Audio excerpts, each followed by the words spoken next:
Fala pessoal, beleza? Bora fazer o fechamento de mercado aqui do dia 20 de abril, terça-feira, começando aqui pelo índice e depois passando para o dólar, beleza? Bom pessoal, inicialmente a gente percebe que o índice abriu aqui num gap de baixa de aproximadamente aí uns 450 pontos, né? E logo no primeiro movimento ele fez um movimento de correção até as médias móveis que estavam descendentes, inclusive ele trocou polaridade inicialmente aqui com o fundo, né, com essa região de pressão que ele tinha deixado no dia de ontem, e aí ele deu a continuidade no movimento de queda. Só que por que realmente ele não continuou caindo?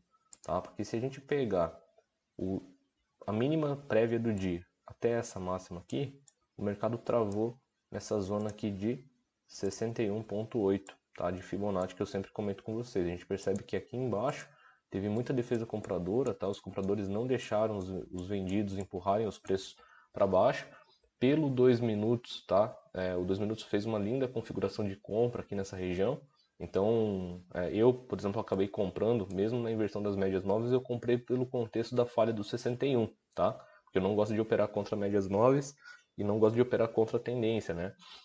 E aqui, nitidamente, a gente percebe que as médias estão caindo, estão bem afastadas, então eu estaria operando, entre aspas, contra a tendência, mas graficamente falando e por price action, ele ativou aqui uma compra, eu peguei essa compra, e aí, né, obviamente, quem pegou essa compra também, o que daria para fazer? Daria para trabalhar aqui com alvos, né, de espelhamento. Ah, Adriano, por que espelhamento? Porque o mercado, ele, o que ele fez? O pivô também, tá, pessoal? Porque ele fez isso aqui, ó, ele pivotou, beleza? Mas se você quisesse trabalhar também, dava para ter trabalhado nesse sentido, ó, porque o mercado caiu reto, subiu reto, rompeu, acionou a continuidade do movimento. Então ele fez a recuperação em V, certo? Então nesse caso, quando ele ativou aqui a continuidade do movimento e rompeu esse topo, era só ir trabalhando com alvos de Fibonacci para cima, beleza? Então a gente percebe que o mercado veio aqui até o terceiro nível desse espelhamento, junto, né, em confluência aqui com a VWAP semanal, que estava aqui nessa região. Então aqui foi um excelente lugar para poder finalizar a operação. E também, galera, eu até deixei marcado essa região, por quê? Porque essa região foi uma região extremamente importante, né? Aqui entrou um fluxo muito forte de compra. Só que se a gente pegar a mínima prévia do dia com a máxima isolada aqui do dia anterior, com o último topo relevante, olha onde que o índice encostou. Tá? Ele simplesmente cravou o 61,8 da retração, que é aquilo que eu sempre comento com vocês. Níveis de 61,8 tendem a segurar os preços. E o que o mercado fez? Travou exatamente aqui no 61. Tá? Então ele travou no 61 do micro e deu a continuidade do movimento intraday. Aí no intraday, quando ele chegou na retração do macro, o que ele fez? Reverteu o movimento. Beleza? Então, graficamente falando, ele entrou nessa região. Aqui era uma região de troca de polaridade também. A gente percebe aqui dois fundos, né, próximos. Isso gerou uma pressão vendedora. Aqui, ó, esse fundo com esses fundos aqui, ó. Isso aqui gera uma pressão vendedora, né, uma troca de polaridade. Aqui era suporte, aqui virou resistência. Então, o que o mercado fez? Fez essa inversão de movimento. Deixou um padrão gráfico aqui, né, de inside bar abaixo da VWAP semanal. A gente percebe que a VWAP aqui semanal rejeitou a continuidade do movimento, virou para baixo, daria entrada aqui. E aqui tá, teve de fato a confirmação da força vendedora, nesse candle aqui de impulsão que realmente jogou o mercado para o nível de suporte do intraday. Tá? A gente percebe que quando o preço ele chegou nessa região aqui, pessoal, vamos pegar aqui, ó. Quando o mercado voltou para essa região aqui de fundo, o que aconteceu? Defesa compradora, né? Olha o tamanho da sombra aqui embaixo. Ou seja, os comprados evitaram que os vendedores ganhassem aqui a briga e impulsionaram de novo o mercado para cima. Aí um outro ponto importante, por quê? Porque entrou de fato fluxo comprador, né, nessa mesma região, esse mesmo nível de preço aqui de suporte. Então a gente percebe que os compradores ganharam essa briga e pelo fato do índice ter caído reto aqui, né, uma queda bem abrupta aí de 1.000 pontos, é natural, pelo fato de ele ter afastado das médias móveis, que ele fizesse um movimento corretivo também. E aí ele entrou fluxo de novo e impulsionou o mercado até as médias. Só que aqui a gente já começa a perceber um comportamento de topos menores, né? Ó, topos menores. Inclusive, se a gente pegar esse topo, esse fundo e fizer uma retração, a gente percebe que aqui também é 61% dessa queda inteira, tá? Olha lá, vamos pegar esse fundo, esse topo. Olha lá onde que o índice falhou. Claro que ele até violou um pouco, mas olha a rejeição no nível de 61,8. Então o mercado retraiu no 61, travou, né? As médias estão descendentes, estão segurando os preços. Olha o candle aqui, ó. Candle de força, né? Barra ignorada, fechando abaixo das médias móveis, fechando abaixo da VWAP do intraday, dando continuidade no quê? No movimento primário, que é o quê? A queda, né? Então nesse caso, ele na verdade daria uma possibilidade de venda, né? O mercado travou de novo aqui na região de suporte. A gente percebe que pela segunda vez consecutiva que essa região acabou fazendo preço, pelo fato de ele ter feito uma inversão de fluxo muito forte e ter afastado das médias móveis, quando ele encontra uma região, uma barreira de pressão, o que ele faz? Ele faz o retorno. E foi o que ele fez. Ele fez o retorno e aqui sim ativou a continuidade do movimento. Por quê? Porque olha lá, o mercado de novo trabalhando com topos descendentes, tá? E dessa vez não teve força suficiente para ultrapassar a média de 20. Porque aqui ele ultrapassou a média de 20, de 50, 72, aqui travou no 72 e aqui nem passou da 20, tá? E aí já entrou essa ignição extremamente forte aqui. Então o que aconteceu? Nesse caso, o mercado de fato rompeu, tá? Rompeu e afastou muito das médias. Que nem eu falo, quando tem candle de ignição com uma barra muito forte longe das médias móveis, eu não gosto de entrar. Eu gosto de entrar em barra forte quando está ancorada nas médias. Mas longe das médias, fico de fora. Por quê? Porque você vende aqui, o mercado respira 300, 400 pontos, às vezes você não aguenta o tamanho desse stop. E aí você acaba sendo estopado. Então o melhor trade que você pode fazer é sempre quando o trade retorna para as médias e dá continuidade no movimento principal. Então, nesse caso, o que o mercado fez? O mercado fez essa retração, tá? Ele retraiu e aqui sim a gente tinha uma região bem interessante para a gente avaliar. Por quê? Porque o mercado estava trocando polaridade, né, com esses fundos aqui, ó. Então aqui era uma região de suporte, uma região de suporte, uma região de suporte. Depois que essa região de suporte foi rompida, virou o quê? Uma região de resistência.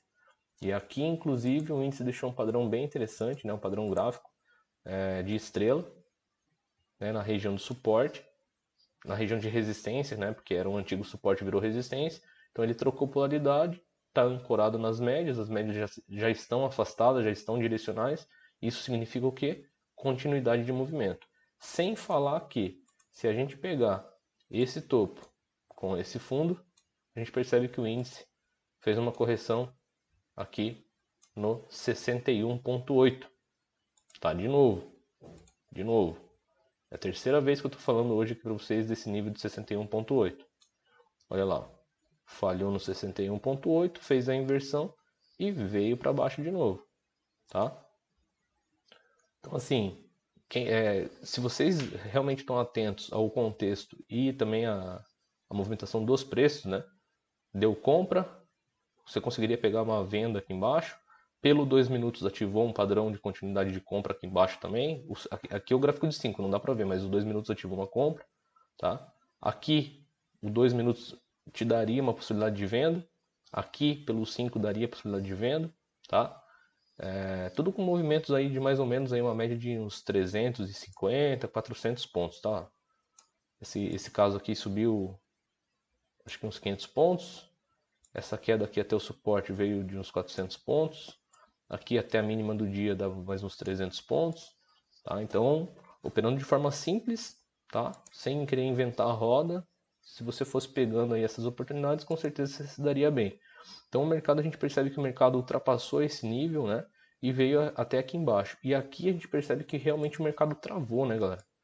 Aqui essa região de preço aqui, ó, realmente o mercado acabou travando bastante. Aí algumas pessoas podem se perguntar, mas eu estava projetando no intraday alvos mais para baixo, né? Por que será que o índice não foi? É que na verdade assim, se vocês ficarem olhando sempre somente o intraday, isso vai gerar dificuldade em vocês, tá? Antes de eu explicar aqui, deixa eu até mostrar esse cenário, porque o índice depois que ele bateu aqui nesse primeiro fundo, né, a gente percebe que 3 tentativas de rompimento que falharam, o mercado retornou de novo para esse mesmo nível de troca de polaridade e depois caiu, tá? Então o que aconteceu? Esse nível aqui, se a gente der um zoom out, que nem eu falo para vocês, trabalhem sempre com uma visão mais macro, né? Não fiquem olhando apenas o intraday, que vocês vão ter dificuldade de encontrar possíveis regiões de pressão. Nesse caso, o que a gente tinha aqui, galera? A gente tinha esse range, né? Que foi rompido lá do dia anterior. Então aqui a gente tem um topo maior, um topo menor, uma região de fundo. Quando esse fundo foi rompido, né? Daria para trabalhar, na verdade, com essa projeção de Fibo. E foi basicamente o que eu fiz, né? Se a gente pegar esses níveis aqui, a gente percebe que o primeiro nível está aqui, o segundo nível está aqui, e o terceiro nível foi exatamente essa região de fundo aqui, ó. Tá? Olha lá. Então, topo do dia anterior, com esse fundo do dia anterior, o mercado fez um topo menor, então ativou um pivô de baixa. Nesse caso, a gente pega essa projeção e vem trabalhando com os alvos, né? E aqui a gente percebe que realmente o mercado cravou essa região, tá? Então, inclusive o fechamento aqui foi em cima dessa linha de retorno. Beleza? Outro cenário que dava para vocês trabalharem é o cenário de espelhamento, né? Ah, Adriano, mas por que espelhamento? Porque nesse caso, se vocês também tiverem uma visão um pouquinho mais macro, o que o mercado fez? O mercado subiu reto, caiu reto, tá? Quando o mercado perdeu esse fundo, o mercado ativou essa recuperação em A. Então dava para você ter pego esse fundo aqui, esse fundo aqui, com esse topo aqui, e espelhado o movimento para baixo, que também daria exatamente ali o alvo, tá? Ó, primeiro alvo estaria aqui embaixo, tá? Então essa foi a minha visão aí do índice.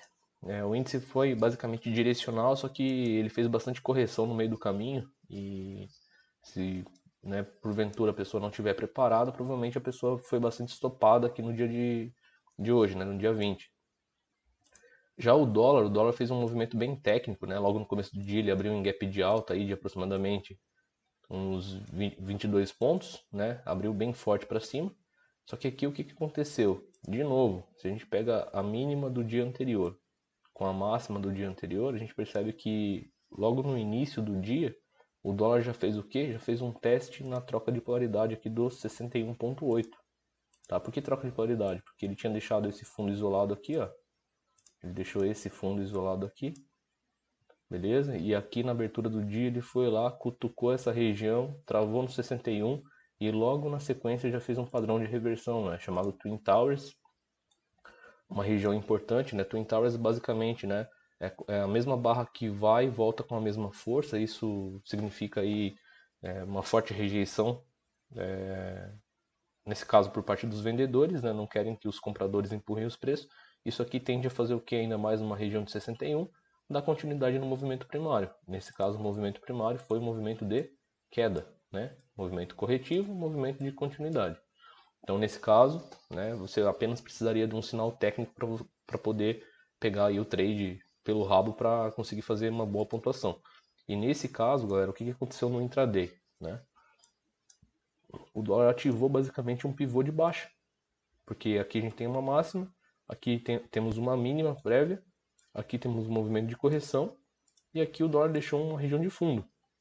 A partir do momento que o dólar perdeu essa região de fundo, ele ativou a projeção, né? Pelo 2 minutos ficava um pouco melhor de ver, porque o 5, se você fosse esperar fechar a barra, que é o correto, ficaria muito cara essa entrada, né? O stop também. Pelo 2 minutos você já conseguiria pegar uma entrada aqui, com stop baratinho.